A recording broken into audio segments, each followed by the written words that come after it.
Number 6, Oregon versus Oklahoma State just became a lot more interesting because Coach Mike Gundy stepped in it just a little bit. We will talk about that and more here on the Ducks Confidential podcast. I am Aaron Fentress of the Oregonian and OregonLive, joined by my main man, George Wrighster, who also joins me on Talking Ducks, which you can also find on YouTube.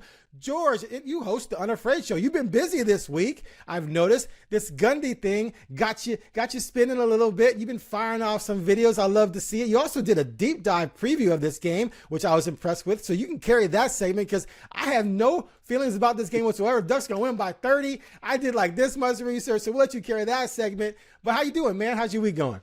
Man, it's going good, man. It has been quite busy. College football is rolling around and start some TV on the weekends. And I know this week, right?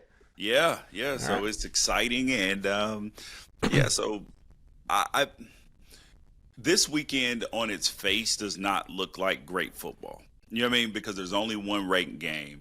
But these are the type of weekends sometimes that upsets happen, weird things happen, and performances, because you still do have some very interesting games like Duke versus Illinois.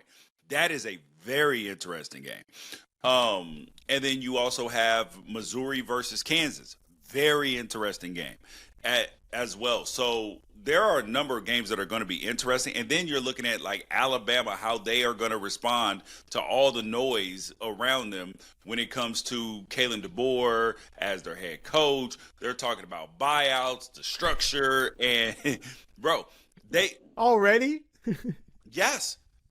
Bro, you don't understand what the standard that Alabama is. See, people on the West Coast, because I lived in the South, and Oregon is kind of more Southern leaning in terms of their intensity and their fandom, right?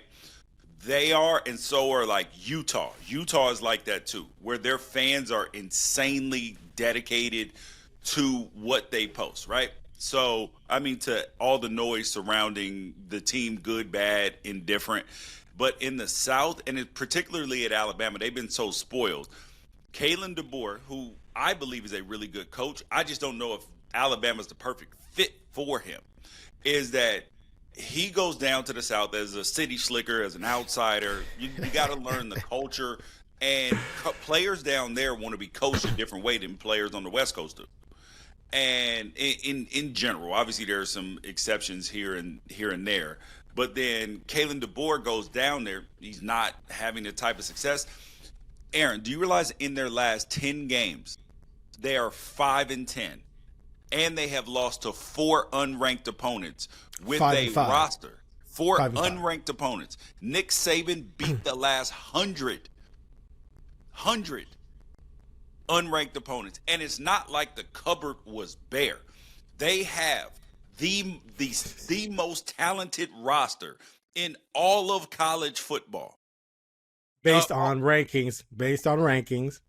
Yes, but however, this is the same thing that the SEC likes to spin us and tell us, see, this is why our strength of schedule is so great, because our recruiting rankings and this and that. So you can't have it one way on one hand and the other way on the other hand, where like I agree with your methodology of just because a class is ranked high, it doesn't mean the class is actually good until they prove that they're good. So, but the idea is that if your roster is so immensely talented, right? Yes, you can get beat. That doesn't mean that you can't get beat. The issue is the product that was on the tape. They were having loafs, low energy. They got out physical. Like those are things that recruiting rankings don't solve. Right. That you can have the best team in the whole world. If they don't play hard, it doesn't matter. 100%. All right. Before we move along, let's get to our ad read in today. Today's episode of Ducks Confidential is brought to you by Travel Lane County, an organization that promotes travel and tourism in the Eugene, Cascades, and Coast region. Ducks fans can find out more at www.eugenecascadescoast.org. All right, before we get to the Gundy situation, let's just talk about rankings real quick. Ducks moved up to number 5 in the coaches, number 6 in the AP. I think that's fair. I was a little surprised. Maybe they went to 5. I thought maybe they'd be 6 or 7 because the teams that lost ahead of them Most of them lost to teams that were behind Oregon, who were right behind Oregon, like Miami did jump in one of the polls. But anyway, you cool with the rankings? Yeah.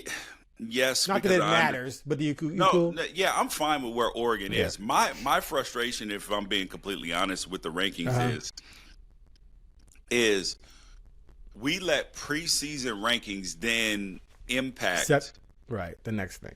Impact the next rankings. So it's like Texas was number 1, Ohio State beat them. How do we know how good? I mean, if we're being honest, if you watch that game, neither one of those teams looks like the number 1 team in the nation.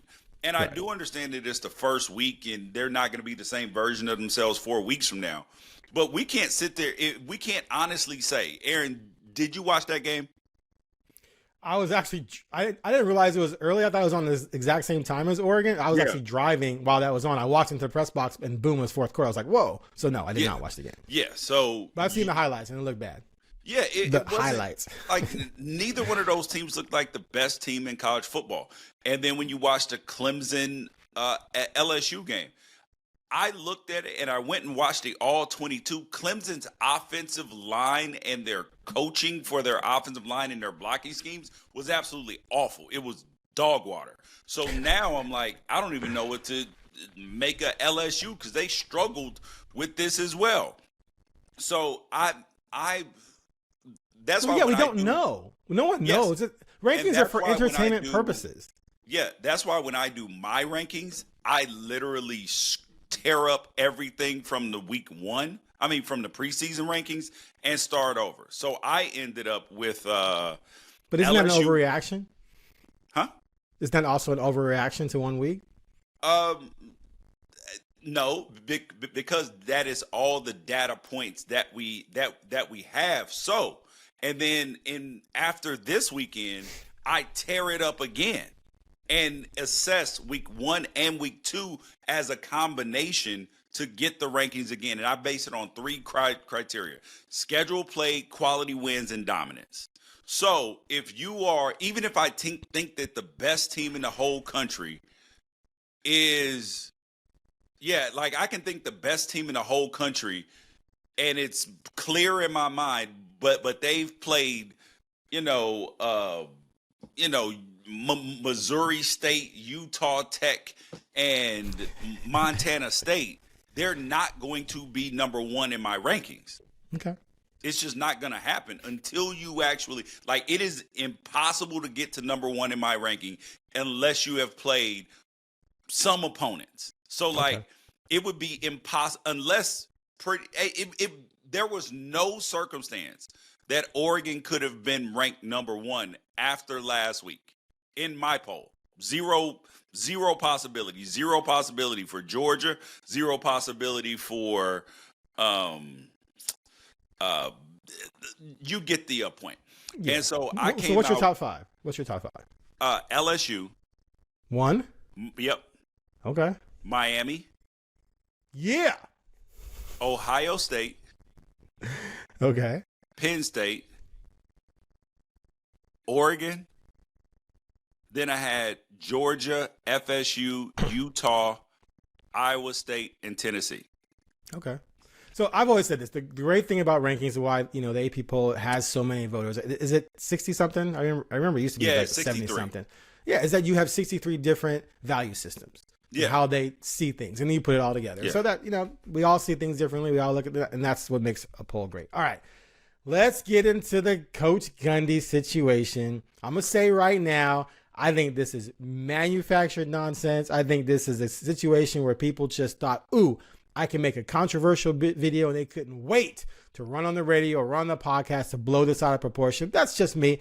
We'll see what you think. But first, let's play what Mike Gundy said during his press conference. We're not going to play the 4-minute thing he said on the radio. We'll just talk about that. But here's what he said during his press conference. What have been your initial thoughts on this Oregon team? What's what? Your initial thoughts on the Oregon team? Well, same thing as you. They're a good football team. Oregon is playing really well. I think they're well coached. They're spending a lot of money, and they've put a lot into that organization. And you can see they're a good football team. To me, all facts. I just see no problem. But let's hear what Dan Lanning had to say when my partner in crime covering the Ducks for Oregon Live, James Crepea, asked him about all that Gundy had said.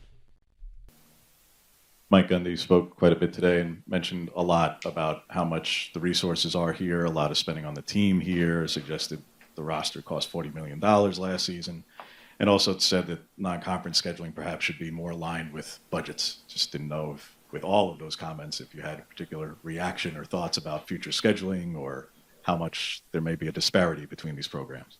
Yeah, it sounds like there is, listening to him talk. Like I said, I got a ton of respect for Coach Gundy.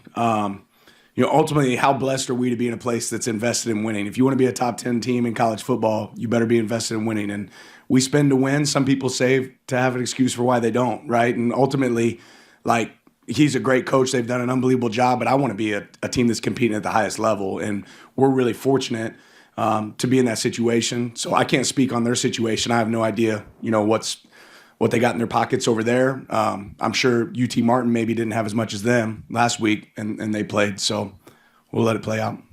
Matt, last question. Okay, there's Lanning's response. I thought I was there for that. I thought it was a perfect response. Okay, so I'm going to start real quick, and then I'm going to let you go, then I'll respond. This, to me, is one of those situations where a coach said something, and people are nitpicking and angling to try and make it something more than it is. I think everything he said was a fact. He credited Oregon for being a good football team, for being well coached.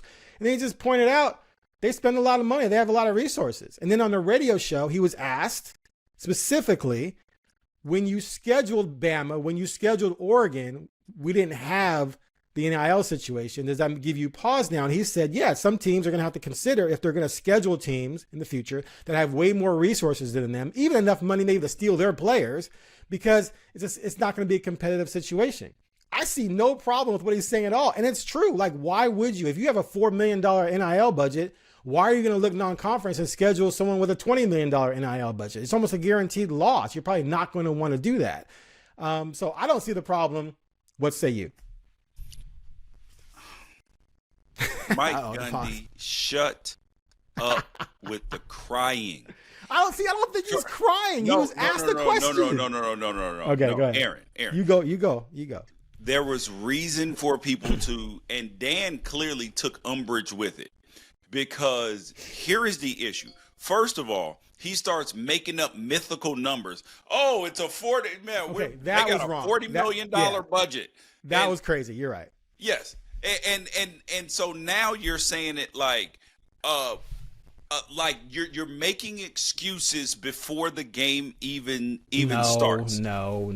Yes, he is. No. He's not. That's exactly what he was doing. No, he's not. Because the idea, see, here's the thing, Aaron. You can't have it both ways, because you can't, on one hand, talk out of your neck and be like, yo, I think the Big 12 is one of the best conferences in college football. They should get more than one bid. And then on the other end, be like, well, I don't know if they should be even playing Oregon. Like you can't have both things at the same time. And then also, Mike Gundy, guess what? You did this to yourself. He did this to himself, because he is the man that came out and admitted, which was foolish. Yep. That he was, that he thought that NIL and the transfer portal would just go away. Which is wild. So he didn't embrace it. Do you realize, Aaron, there were states passing laws? Why? I don't know what in the OANN that he was watching that believed that it was going to go away, but everybody with two brain cells or two to rub together knew that college football was changing, and this is why he's in the position. Do you think that he was complaining when T. Boone Pickens donated like $600 million to renovate the stadium and build new facilities and all of that stuff? Do you think he was complaining about that? No. Do you think the man had no problem with playing UT Martin last week? UT Martin ain't got none of the same resources. Completely different conversation. But go ahead. Continue. No, it's not, Aaron. Completely different. Yes, it is. And I'll explain why, but go ahead. This is why I loved Dan's response, because he said, I'm sure UT Martin didn't have as much as them last week. Irrelevant point. Played. So irrelevant point. Hold on. But go ahead. So we'll let it play out. And that was the savage remark, because he was like, so we'll let it play out. And know what, Aaron, you know what's coming. No. You know what's coming. Okay, listen. So you completely crystallized my point, okay, of this. First of all, he wasn't crying about anything having to do with this game. He was asked a question, and then about the bigger picture of scheduling. And then he pointed out, let me finish. Okay, well then hop out of the Big 12 and don't go and don't want a college football playoff spot. You shouldn't be playing. Hold on, Aaron. If you shouldn't be playing Oregon or Georgia or any of those in the college football playoff, then why? I'm sorry, during the regular season, why should you get to play them in the college football playoff? Go join the Mountain West. Go join Conference USA if you want to be the big dog on the street, or if you're poor, if you're broke, say you're broke, or get your money up like every other college football team is doing. Okay, can I respond? Go on. Okay, he was asked a question and he answered it honestly. He's saying that teams who may not have a high NIL budget have no motivation to schedule teams that have more money. Now, that doesn't mean that he doesn't bear responsibility for where they sit right now with not embracing NIL. Soft, that doesn't mean he was making an excuse. He wasn't making an excuse. He was saying, okay, who's going to win this week? Oregon. They're favored by 30. Who has more talent, George, according to you and everyone else? And any metrics you could, Oregon does. So what he's saying is a fact. He's not saying, oh, feel sorry for us. He was asked a question and answered it. So hold on. Okay. Let me finish. Dude, I let you finish. Let me finish. Tulane's head coach is gonna say that, or do you think that Tulane's head coach is gonna probably know that he's gonna be up against it? However, if we play, I guarantee you Tulane's head coach believes that if they play their best game and can get some things to go their way, that they can beat Oregon. I guarantee you he believes that in his soul. Mike Gundy, football has passed him by. It is time for him to go. You just keep making up strings to pull on this thing. Let me finish this time, okay? He was asked about the bigger picture of college football. Okay. And so what he's saying is that, teams who only have, a small budget, there's not going to be a motivation to schedule the teams that they know can spend more on talent, are going to pound them and maybe even stole their players. That's what he's asked about. So that everything he said is 100% true. Now, does that mean he shouldn't try and now get Oklahoma State on board and start spending more money? No, he has to do that, and I think he knows he has to do that. They just had like 60 transfers, right? Which is an insane amount. 60 new players, most transfers. Okay, well, then he'll get fired. That's fine. But what he's saying isn't untrue at all. Like if I'm in a situation. But we're not talking about situation. Okay, George, we're not talking about Oklahoma State. This isn't about Oklahoma State. It's about the bigger picture of college football. You want to make it all about, everyone wants to make it all about Oklahoma State and just dismiss what he's saying because of the situation they're in. But what he's saying about the bigger picture is correct. If I have a $4 million NIL budget and I'm scheduling my non-conference, I'm going to try and pick a team that has a similar budget. I'm not going to pick a team that has a $20 million budget. That's almost a guaranteed L. So why would I do that? Most teams are probably not going to want to do that. Because by the rules, you are forced to schedule another Power 4 opponent. There are Power 4 opponents who have the same budget you do. Aaron. That's what I just said. So Okay, here's the thing. Illinois doesn't have the same budget as Ohio State, but Illinois can beat Ohio State this season. Florida State does not have the same budget as Alabama. Not the point. No, hold on. Florida State does not have the same budget as Alabama. And what did Florida State do? Go out there and smack Alabama up. This is because Arizona State doesn't have the same budget as most other schools. But you know what? If they get on that field, it's going to be a problem. It's just the truth, Aaron. Are you done? Iowa State with Matt Campbell does not have the same budget as most schools. But you know what? They will go out there and they will tear the cover off your ass if you ain't play if you don't bring your A game. So I don't want to hear no Mike Gundy. Our NIL budget is different. It's your fault. That's not the point. That is Again, the point. Because he's talking about his football team. He wasn't talking about larger college football. And you know what? He was. Did you listen to the radio show? Yes, I listened to the whole clip. He was talking about the bigger picture of college football. He's pulling a Lane Kiffin right now. No, he's not. Or like Mark Stoops over there at Kentucky. Oh, our NIL and this and this. Oh, but then you want to talk about, oh, yes, the SEC, our recruiting and this and this and this. We put the most players in the NFL and this. Oh, so then why are you crying about it? So you can't want it's not crying to point it out. This is where like Lane Kiffin gets to crying all the time. Some of these and do you know who cries all the time? Coaches who don't win are coaches who cry all the time. You got Lincoln Riley crying about, oh my God, our schedule could be so tough. Let's not play Notre Dame. What? That way we can help us make what do you think about that one? Okay, again, you're doing what everyone's doing, and it's just the culture that we're in right now.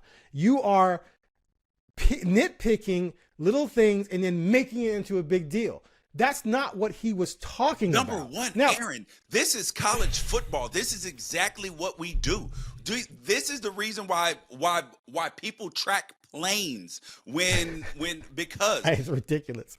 That doesn't make it right. You think it's ridiculous. None of us think it's ridiculous. So, we understand because it is in our soul, in our DNA, and you are supposed to be, Aaron, you are supposed to be passionate and infuriated and mad and all this stuff about stuff like this when it comes to your team. You are supposed to be.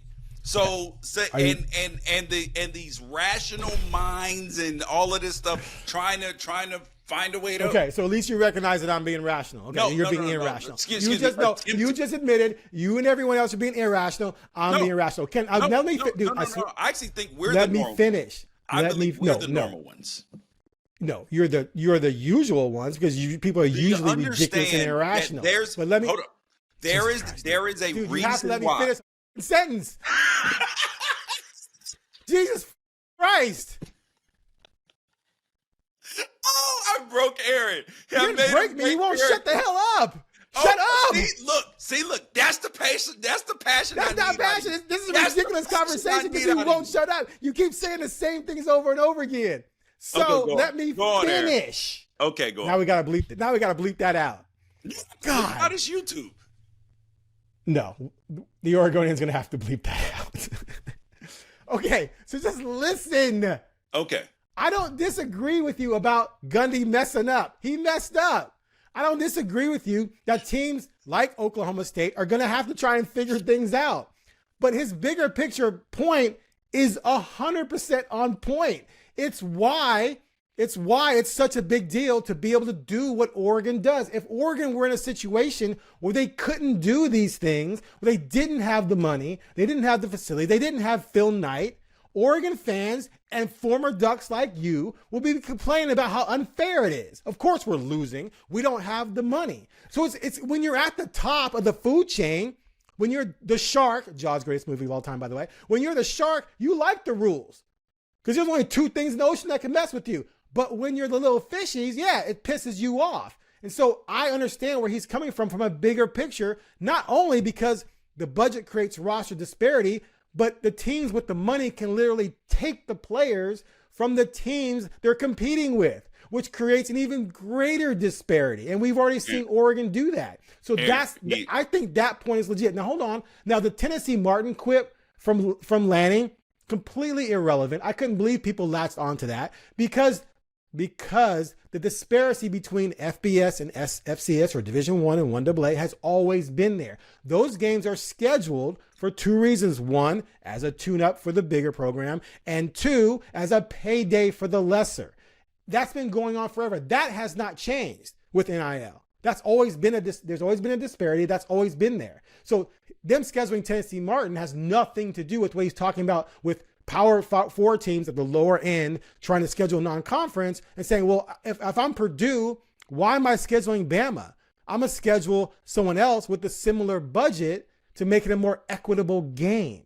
Now, upsets do happen, but there's a reason why teams spend the money they have, because it gives you a greater chance to win. If we have a 4 out of 7 series between a team with a $20 million budget and a team with a $5 million budget, at best it's going to be a 4-1 series win for the team with the most money. You don't. So all I'm saying, football, 5 more seconds. 5 more not seconds. In series. 5 more seconds. All I'm saying is that he made legitimate big picture points about college football, and people have nitpicked it to create a controversy.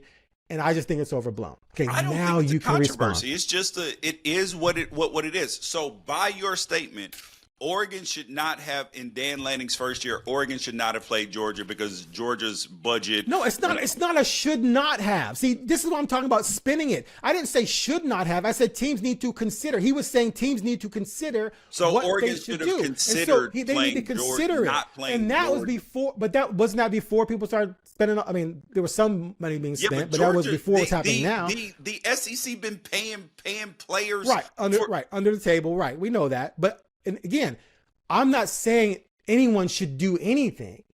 I'm saying that he's making a legit point for teams that have nots to not say, well, why am I going to play a team? I've said this 5 times now. So his point is legit. That doesn't mean everyone's going to follow it. That doesn't even mean he's going to follow it every time. Now go ahead. Here's the final point I'll make about this, Aaron, is that this is football, and this is soft. This is because soft is buying. Is going to rival in your conference and taking their best player because you can buy him. That's soft. Develop your own players. Recruit and develop your own talent. That's what coaches do. Legit coaches. Coaches who just say, oh, I have holes to fill. Hey, back up the Brinks truck. Let's buy that guy, That's not strength. And football strength. That's financial strength. So the thing is, Aaron, there are plenty of kids, and I know this for a fact, who stay at schools for less money. It is about your culture, your ability to win, your development, and a lot of things in between. Okay. It is soft for you to, when you have the opportunity to change your own fortunes, to then complain about. He didn't complain. He pointed out the landscape. You keep saying complaining. Hold on. He created his own landscape. He's been the architect. He's been at Oklahoma State for over 15 years. He architected everything that goes on with this program, because remember, as the head coach, because he won for a long time, you develop and you get so much power when you are a head coach. You are the highest paid state employee a lot of times, all of this stuff. Now with him, no, because the Oklahoma coach is the highest paid state employee. But beyond that, you develop so much power. So anything that happens inside of your program, especially like if it falls apart like it has at Oklahoma State, it's your fault. If Dan Lanning 10 years, like if they keep up this trajectory and then 10 years from now they just fall off a cliff, whose fault will it be? It'll be Dan Lanning's fault. So it is complaining about the landscape when you created the landscape is the issue. So that's the last thing I want to say about it. And once again, there's no need for a rebuttal. No, there is, because you did it again. If Oklahoma State gets the NIL to spend 15-20 million, his point still remains. Okay. Because he's still going to say, well, he understands why a team with a $4 million budget probably won't schedule him. His point is 100%. His point is 100% valid. Saying that he made some mistakes negates his point is ridiculous. It has nothing to do with each other. You're 100% right that Oklahoma State is in the position they're in because of mistakes he made not embracing NIL. That doesn't mean that his point is invalid. And now he would be a hypocrite if he gets his budget up to 15 million and then complains because a team with a $4 million budget won't play him. That would make him a hypocrite. But anyway, I knew you were going to be insane about this, and that's fine. You fit the college football. It's mold. okay. I get it. I made you break character. That was worth everything. You're pleased with yourself, loud and aren't wrong. you? It's okay. It's okay. You were the one being loud. You kept interrupting me. Okay.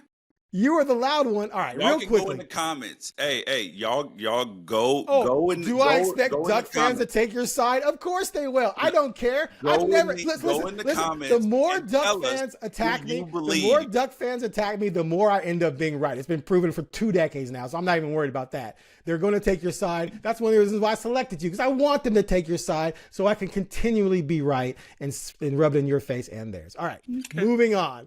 Mekhi Hughes, real quick. So Dan Lanning was asked about Mekhi. Huh? Who? Did I say his name wrong? No, I'm joking. That was a bad joke. I apologize. Oh, I get it. Who? Because he's not playing. Yeah, I was just joking.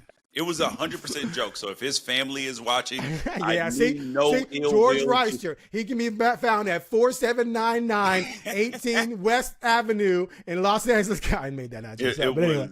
No. It was completely a joke. All right. So Lanning was asked about the situation there. He said again, we got to figure out who's going to play each week. We got a deep back running back crew. And I asked, how did Mekhi handle his position? And he said he's just working hard, et cetera, et cetera. What say you? I can't buy that. What do you mean you can't buy it? That he just accepted it and moved on. He has to be pissed. No. Here's the thing I know about Coach Lanning is that there are a lot of times where he does things to protect players for whatever reason. Of course, smart. Like with the Jurion Dickey situation, he could have aired out some very dirty laundry. And Jurion actually would have had an opportunity to transfer this year and be eligible. After everything happened. But he handled things the right way. So there are a lot of times where Dan does or does not do things to protect players, to make sure that they can either go to a new spot, that they're not embarrassed publicly, all of those sorts of things. And I appreciate that. And I believe that in this case, mind you, this is not something that I have asked about yet because I believe that I know the answer to it. And is that I believe that Mekhi Hughes, when you turn on the tape, Aaron, he is very, very talented. I also believe that when you leave one place and you're the man one place and you have certain practice habits and ways that you do things, when you go and this is one of the troubles with going to a new place, because you're starting with a clean slate and you have not built up that equity.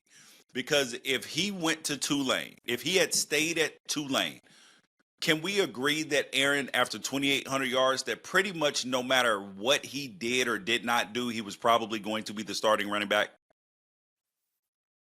Yeah. Yeah, to start the season. So when you go to the new place, you have to establish without a shadow of a doubt that you are the man. And the thing that I do appreciate is that one thing that grows families and people frustrated in sports when the money dictates who plays and not the play on the field. And I believe that there is a disconnect with that maybe Mekhi figured that, they brought me in, I'm going to be the guy. And that he has to figure out how to work within the framework of what these coaches are looking for. And as soon as he does that, I believe that you will see him play more. And if he doesn't, he will be back out the door like you won't see him. He will be redshirted if he has a red shirt available, and then he'll be out after the year. But either way, there will be a resolution to this pretty quickly. And hopefully it's the first option where he's like, yo, I'm not riding this pine. I'm going out and getting my money, and I'm going to the NFL or this or that, whatever the next plan is. I will buy in because that's my only option right now. Okay. Fair enough. Okay, real quick around the country. Thoughts on Belichick? Getting pasted. I'm okay. Personally, I'll start since you just dominated that segment, which rightfully so. I'm not shocked. Coaching college kids is completely different than coaching in the NFL. The way you coach in the NFL, the time you have, the things you can do, the things you can get kids or adults to do mentally, is completely different than what you can get kids to do. So just because someone excels in the NFL doesn't mean they can take all of that and go to college and automatically excel in college, because you can't get them necessarily to do the things that you do. Plus, talent can be an issue. In this case, talent was an issue. They just got demolished. I didn't understand why he took this job to begin with, but do you think this is a sign that it's just going to completely implode, or do you think he can fix this thing? Or do you think he even wants to fix this thing? Like, what is he doing? I believe he's setting his kids up to have head coaching jobs, which means he has to do a good job overseeing and stewarding that peaceful transfer of power. Okay. Let's take the measured, level-headed approach and thoughtful approach to this, Aaron, since that's what you like to do. The thoughtful, measured. Are you mocking me? Approach to this. No, I'm agreeing with you. Why would I mock you? What? No. So when Jed Fish was at Arizona, his first year he went 1-11, and the only win that he got shouldn't have even counted because Cal sent half a roster down there to go play, and they went 1-11, and if anybody had looked at that and been like, oh, my God, see, look, he's a terrible head coach, this and that, and some people did. The next year, what did they do? Significantly better. And then the year after that, he was either there for 3 years or he was there for either way. He turned the program around in 2 or 3 years, and then he left to go to Washington. And he's doing a good job at Washington as well. The first game, overreacting to the first game is crazy of a new tenure. Because, yes, Bill Belichick does have to figure some things out. Number one, he picked the wrong quarterback to start the season with Gio Lopez. Should have been going with Mr. Max Johnson. Now, I don't know how much Max was able to practice because, he was recovering from damn near an amputated leg last year and all of that stuff. But at the end of the day, I don't believe that we can judge Bill Belichick in year one because the learning curve is steep. He's never been in college football. Yes, he was around Washington a lot last year and all of that stuff, but the learning curve, and he's a smart guy.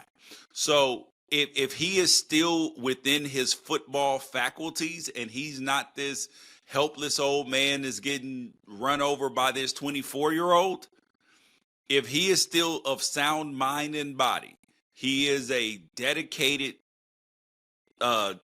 tactician, and at the least, he will figure out the defense. So I'm going to look about week 6, week 7. If we are looking at improvement, like progress, not perfection, I will say that that things will be fine. If they are still getting their doors kicked in all season and there's not even better defense, that will be room for concern. All right, real quick, we're running long on time here. We talked about it a little bit on our early podcast this week. We both see this as not much of a threat. This Saturday, Zane Flores, a third-year freshman, will make his first start. He'll have an entire week to prepare for the $20 million roster. Wink, wink. This is a really new roster. A lot of guys being thrown together. Young quarterback. They did go out and get a few dudes. They got what's the kid? Terrell something. God, I had his name here a second ago, and you got me all flustered. Terrell Davis, Division II All-American receiver, big play kid. Yep. He's a threat. Coach Lanning talked about how Oklahoma State likes to take shots, and they're going to try and spread you out, play fast, get one-on-one situations, attack. Aaron Flowers, redshirt freshman who started his first game, actually wrote about him for today on OregonLive. You can check it out. He talked about how he's excited about it because you went from a Montana State team that's built this program a lot, mostly on running, to now a team that likes to throw. So the secondary is excited about this opportunity. they're going to have a couple big plays. That's just college football, right? They're going to make some plays. Even Illinois, I remember last year when I went to that game, they had a couple plays. But at the end of the day, Oregon's going to overwhelm them. I got this 47-17. What you got? I believe that this is a game that, well, first of all, let's not discount Zane Flores, because there's no book on this kid. He could be Tom Brady for all we know. And there's this assumption that the kid's going to suck because he was the backup. I don't think he's going to suck. I just don't think he's ready for this start at this moment in this environment. This could be there is always, I always account for the angels in the outfield potential. Always. You cannot discount the angels in the outfield day. So I am looking forward to Oregon's secondary being tested. I want them to throw the ball 58 times, and I want to see what comes up out of it. I don't want to see a lot of big plays. Like if it's like a tip, pitchy woo-woo thing, then okay, whatever. But I don't want to see third and longs consistently being picked up. I don't want to see missed tackles. I want to see what this defense has to offer.